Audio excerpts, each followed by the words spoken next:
ഫസ്മിനെ ലല്ലു അറിയാത്ത മലയാളികളായ ആരും തന്നെ ഇല്ല.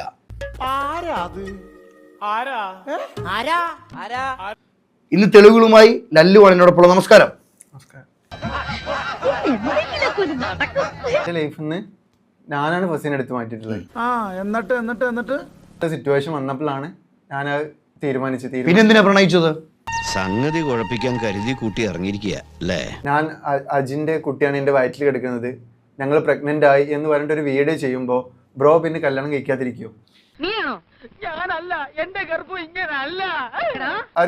തൊപ്പി ബൈസെക്ഷലാണ്. നിന്നോട് പറഞ്ഞത് തൊപ്പി ബൈസെക്ഷലാണ്. അതുകൊണ്ടാണ് ഞാൻ റിലേഷൻ സ്റ്റോപ്പ് ആക്കി പോകുന്നതെന്ന് പറഞ്ഞത്.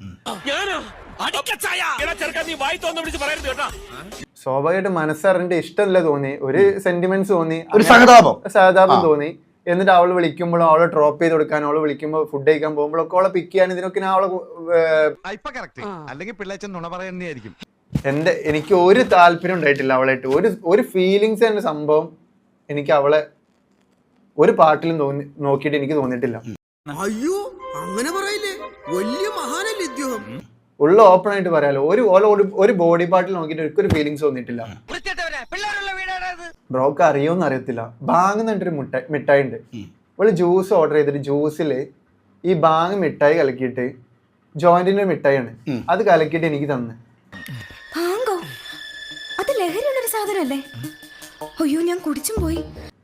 എനിക്ക് തന്നിട്ട് ഞാൻ തലക്ക് എനിക്ക് എന്തോ മാതിരിയായിട്ട് അന്നാണ് ഞാൻ ഫസ്റ്റ് ആയിട്ട് ഇവളായിട്ട് ഇന്റിമേറ്റ് ആണ്. കേട്ടാൽ ആൾക്കാർ വിശ്വസിക്കുന്നുണ്ടെങ്കിലും പറയാമായിരുന്നു.